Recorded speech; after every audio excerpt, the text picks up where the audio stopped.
Hey, John, our friends at Northwestern Mutual did a survey, and one of the things they asked was, what are the biggest obstacles to financial security for you? The number one answer was inflation, and we'll talk about all the five top obstacles. But I think that people should think about this differently. That's what we're going to talk about today on Friends Talk Financial Planning. Hi, I'm Bridget Sullivan Mermel. I've got a family financial planning practice in Chicago, Illinois. And I'm John Shear. I've got a family planning practice in Middleton, Wisconsin. And before we dig into the obstacles to financial security, I want to remind everybody to hit that subscribe button, right? When you subscribe, it helps other people find this information on YouTube. And with that, I'm really looking forward to talking about this. It was a really interesting study that Northwestern Mutual did, a lot of pieces to it, and this idea of what's keeping people, or what are the concerns about achieving financial security. I found it really interesting. Yeah, so I understand why people think that inflation is an obstacle because it creates, and I told John a long time ago I didn't like inflation, but now I'm like, it's just part of life, and so now it's just a number on the spreadsheet, right? And so inflation, but it brings uncertainty with it. I don't know what the things are changing. I don't know what they're going to cost. I don't like things costing more. I like getting things on sale. So I understand why people feel like it's an obstacle because I also don't like it. Uh, so that's an inflation. Well, and I'd like to, it was interesting, as I said before, this study had a lot of different things. We actually did an episode recently about the study talked about what people think they need to have saved up for retirement. Right. Right. We can put a link in the show notes to that, but if you haven't seen that episode, check that one out. But I thought maybe it'd be useful for us when we pull up here the top items that were of concern to folks, right? And we Right. said inflation is that number one. Half the people thought inflation was going to be an obstacle for security. But look at the other ones that we have up there, right? Inflation, the economy, far and away the biggest concerns. Right. And then, lack of savings and personal debt, only like 1 in 3, 1 in 4 people thought that was a concern. And as I looked at this, I sort of turned it on its head. And this is something I don't know about if you see it, Bridget, but I see it when new clients come in often, or I'm just talking to the people at a cocktail party or whatever.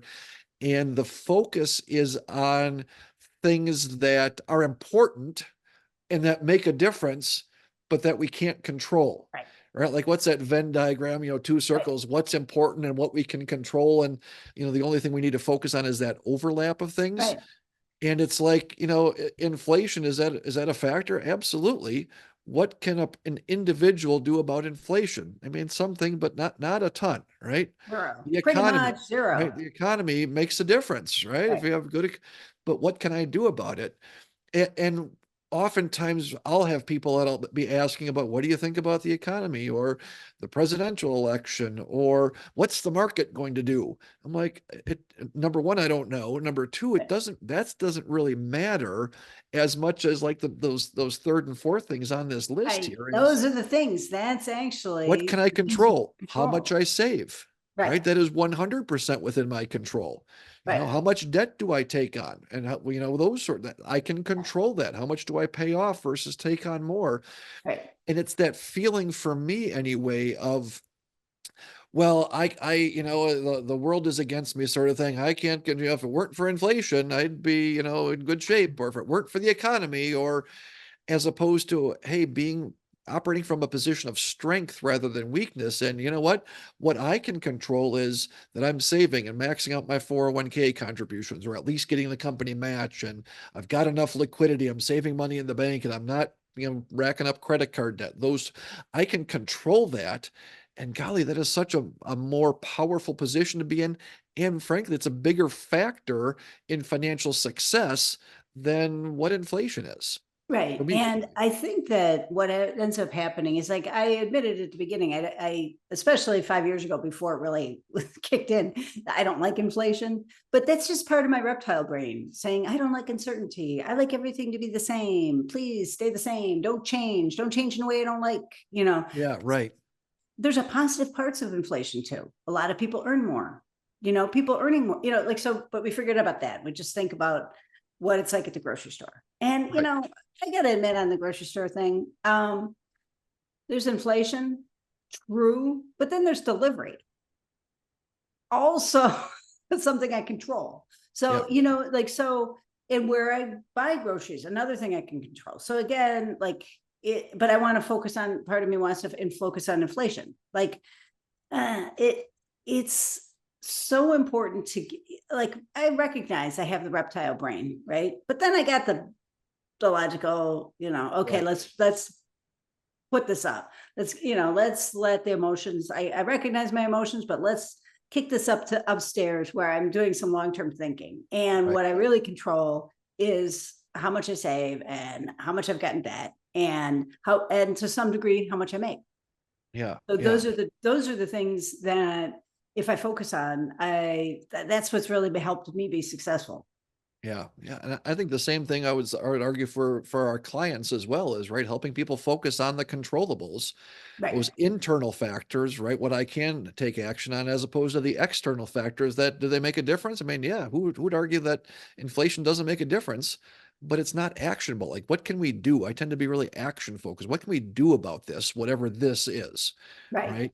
I'll tell you the other thing is I was thinking about this, and when you know the study came out here early 2024, was I wonder about the recency bias of things. And I did not take a chance to look back. They've been doing this survey for a number of years now. I wonder what it looked like 4 or 5 years ago. And maybe that'll be some homework for me to dig into. But you know, we've had in the past, you know, 2 or 3 years, inflation has been above 5% for the first time in, you know, 20 years, right? In decades. And you know, historically, the inflation we've seen recently is not out of the norm, but the recent, you know, recent decade Right. or two 2 years certainly ago. Yeah. is.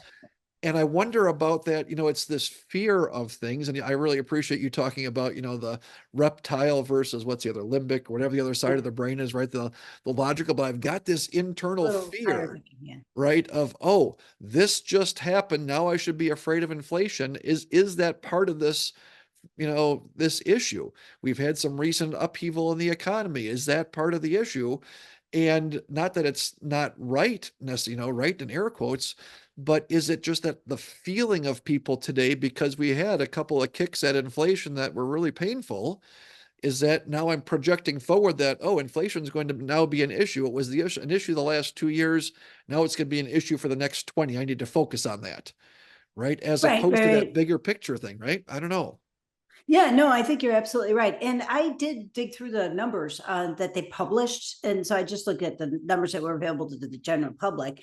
And they didn't get into the particular question about what are the 5 things, you know, what are your 5 biggest obstacles, and publish the yearly data. But they did say, what did people think last year? And Oh, 67% of the people last year said, they asked, you think there's going to be a recession in the next year? And I think it was about 67 in 2023 said yes. And now in 2024, it's 50%. So yeah, that's some improvement on, is there going to be a recession? yeah, yeah, And I don't know what the actual, well, if you're in recession, you're not going to, you're not going to get a recession, right? right, But, so that's just saying, are things going to get worse? right, Right? right. How many people are worried about things getting worse? And it sounds like half of the people are worried about things getting worse.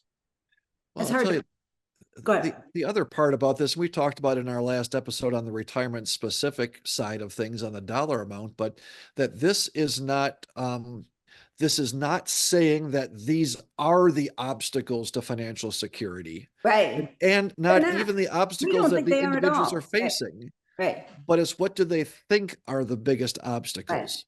And that difference between what I think and feel versus what the reality is. I mean, it's an ongoing battle from that, again, that reptile brain side of things is, here's what I think and feel, but what are the facts? Right. And Right. it's really helpful for me, and I think for clients, to think about, okay, I've got this feeling, let's acknowledge that, but then what is it really, what are the facts about this? Right. Right. You know, I'm nervous about the stock market. And yeah, it goes up and down, but you know what? 3 out of 4 times, historically speaking, it's been positive. Mhm. Right. Oh, that helps me to think about this. And those sorts of things. And I'm concerned about inflation, but then to be able to look at some of the facts about, oh yeah, but the facts are that how much you save is a way bigger has a way bigger impact on financial success than what the inflation rate is. Yeah. Right. And how much debt I take on is much more meaningful than how the economy is doing for my personal financial success. So I think some of it can be that feeling versus reality side of things, or factual side. Yeah. And I think that our brains are programmed, if we're going to use that type of metaphor, to look for the problems and Oh, try to yeah. anticipate problems, and to say, I had a problem with this in the past, I might have a problem with this in the future, and ignore the fact that actually a lot of times things get better. Right. That we spend very little time and energy thinking about that, but then we start thinking a lot. Our brain, and this is just the way it is. This is the reptile brain at work. Right. And so the fact that we're scanning for what are the problems is just, for a It's lot of us, naturally. it's just the way it goes. Right. But being able to identify the problems that we actually do control, I think that's what we're urging people to do. Yeah. So with that, I'm Bridget Sullivan Ramel. I've got a family financial planning practice in Chicago, Illinois.